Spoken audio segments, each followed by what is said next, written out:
When you open your monthly utility bill or look at the rising cost of keeping your home warm in the winter, you are looking at the price of controlled scarcity.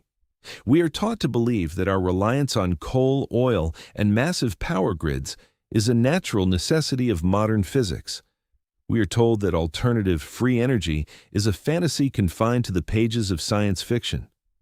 But the archives of the United States Patent Office tell a completely different story. Hidden deep within the federal system, protected by strict national security mandates, lies a graveyard of forgotten brilliance. Under a federal statute known as the Invention Secrecy Act of 1951, the United States government possesses the legal authority to flag any civilian patent application that it deems a potential threat to national security.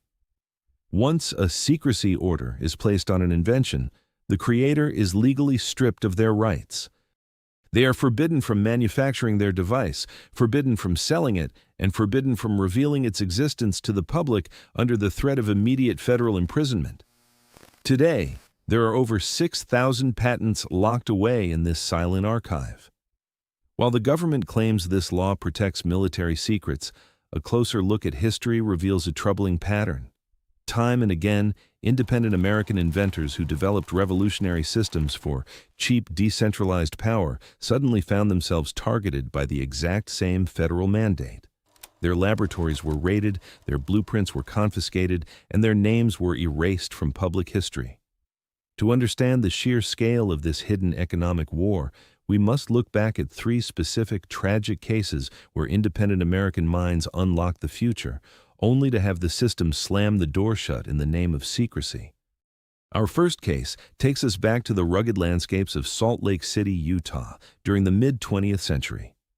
A brilliant and deeply religious electrical engineer named Dr. T. Henry Moray noticed something that textbook science completely ignored.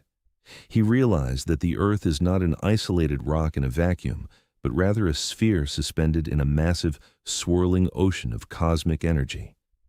Moray believed that the universe was vibrant with high-frequency cosmic rays, and that if a machine could be tuned to the correct harmonic frequency, it could tap into this infinite reservoir of power, much like a radio receiver catches invisible music from the air.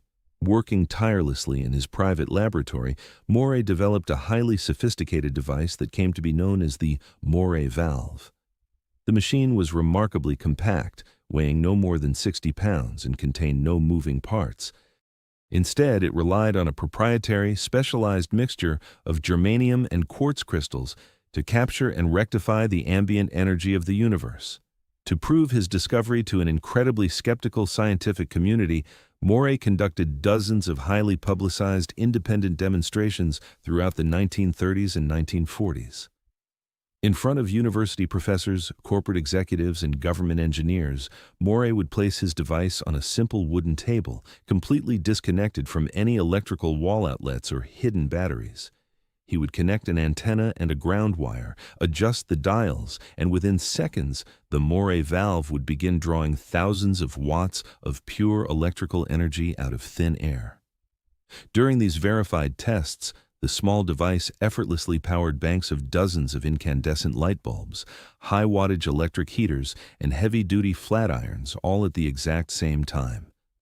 The electricity it produced was strangely cold to the touch, and it never overheated. Moray had successfully tapped into the source code of the universe. He offered his technology to the American public, envisioning a world where every single household could generate its own free, clean electricity without ever paying a single dime to a centralized utility corporation. It was the ultimate dream of energy independence.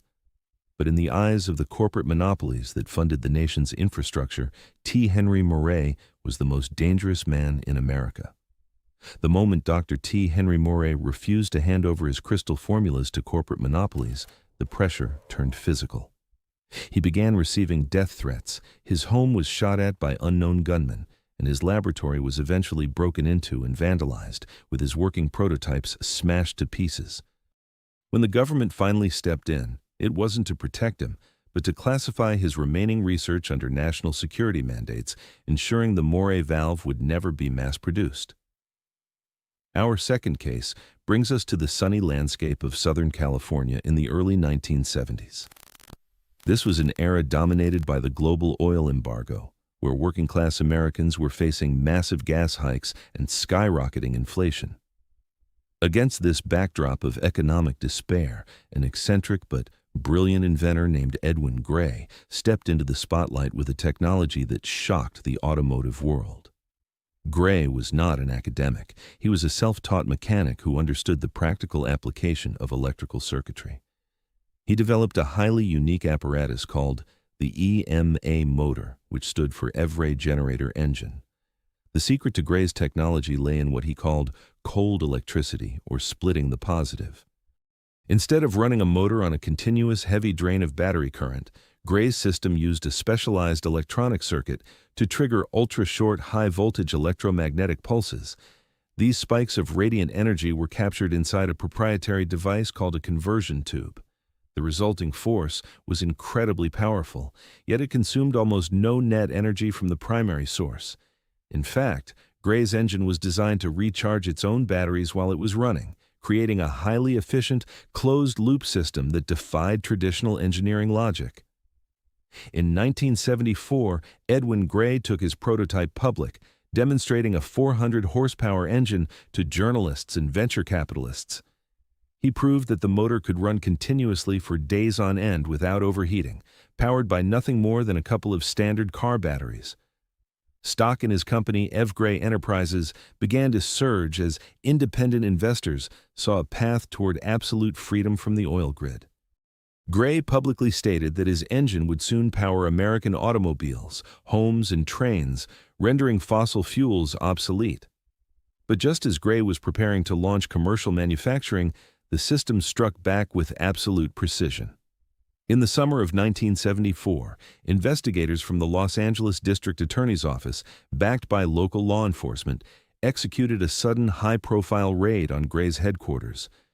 They confiscated his working prototypes, seized his technical manuals, and ordered his staff to halt all operations. Gray was hit with a barrage of corporate fraud charges, accused of running a grand theft scheme to trick investors with a fake perpetual motion machine. Though the grand jury later dropped nearly all of the serious charges, the damage was completely done. His company was financially drained, his public reputation was systematically destroyed by corporate-backed media outlets, and his advanced conversion tubes were permanently confiscated under the authority of federal secrecy mandates. Edwin Gray spent the remainder of his life moving from state to state, trying to rebuild his dream in secret until he passed away in relative obscurity, leaving behind a legacy locked away in government vaults. Our third and final case takes us even further back into American history, revealing that this hidden economic war has been raging for generations. In the 1920s, a highly respected engineer named Roy Myers from Los Angeles developed a device that caught the immediate attention of the United States military. Myers invented a specialized electrical absorber that was capable of drawing dynamic energy directly from the Earth's natural magnetic lines of force. Unlike standard generators that require coal or oil to turn a turbine, Myers' device sat completely stationary, capturing the ambient geomagnetic currents of the planet and converting them into usable high-amperage electricity. The potential for this technology was staggering. It meant that any home, factory, or ship could possess an independent, non-polluting power source that would run indefinitely for free. Myers filed for a patent, confident that his invention would usher in a new era of American industrial prosperity. However, the corporate and political establishment saw the technology through a very different lens. If the public had access to free geomagnetic energy, the massive infrastructure investments in coal, oil, and copper electrical grids would instantly become worthless, collapsing the financial foundations of Wall Street. Myers' patent application was immediately intercepted by federal authorities.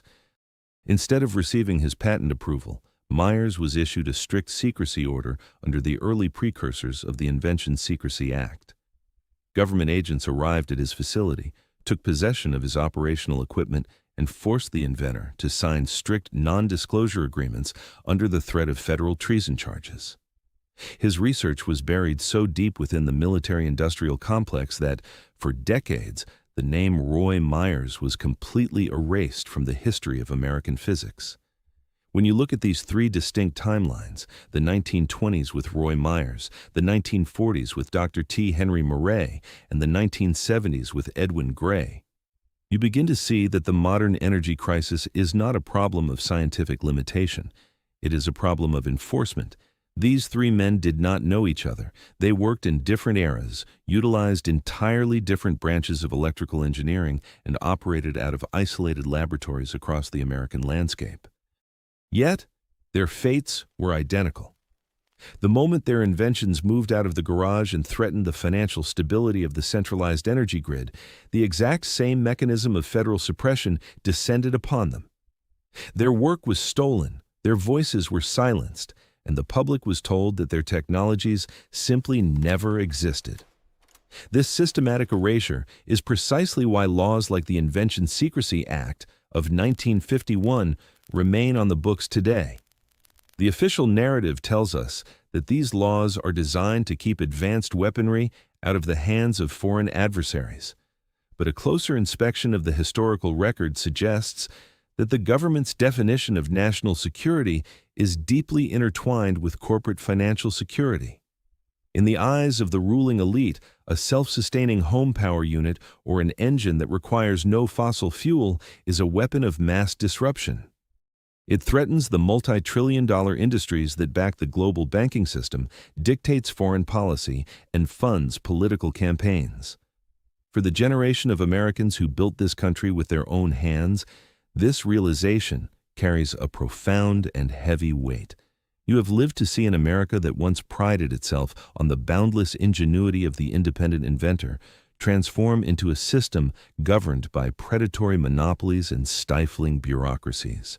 You are forced to watch your retirement income get devoured by rising utility rates and engineered inflation, all while the solutions to these modern struggles sit quietly under lock and key in a federal archive. The stories of Moray, Gray, and Myers stand as a powerful reminder of what our world should have looked like. We were promised a future of limitless, clean, and decentralized prosperity. Instead, we were handed a monthly bill.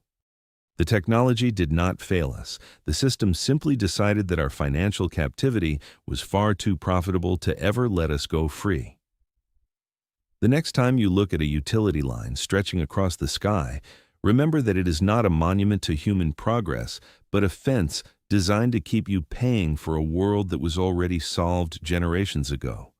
To ensure we hit that rock-solid 2,500-word mark for a full-length, high-retention documentary, we need to lift the veil on the actual mechanism behind these shutdowns. We need to show the audience exactly how the U.S. Patent Office operates its hidden filter. Here is the final block, detailing the inner workings of the secrecy order system itself.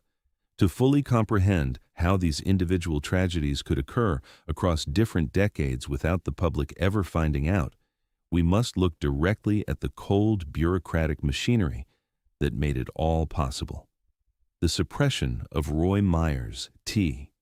Henry Moray, and Edwin Gray was not carried out by shadowy figures in back alleys. It was executed legally, systematically, and quietly through the official channels of the United States Patent and Trademark Office. Every single week, thousands of new patent applications filed by everyday American mechanics, engineers, and dreamers pass through a highly classified screening process that the average citizen does not even know exists. Under the strict guidelines of the Invention Secrecy Act, a specialized covert group known as the Licensing and Review Unit operates within the Patent Office. This unit is not staffed by ordinary clerks. It is composed of representatives from the Department of Defense, the National Security Agency, the Central Intelligence Agency, and various branches of the military-industrial complex. Their sole job is to intercept civilian technology before it can be granted a public patent. They scan applications for specific keywords and technical capabilities, focusing heavily on solar cell efficiency, advanced hydrogen production, cold fusion, and any apparatus claiming to achieve over-unity or free energy extraction from the environment. The moment an independent inventor inadvertently crosses into these forbidden fields of physics, a silent alarm is tripped within the federal bureaucracy. The application is immediately diverted from the standard public path and placed into a secure classification pipeline. The inventor does not receive a patent approval. Instead, they receive a certified heavy envelope in the mail containing a formal secrecy order. The language inside this document is chillingly clear.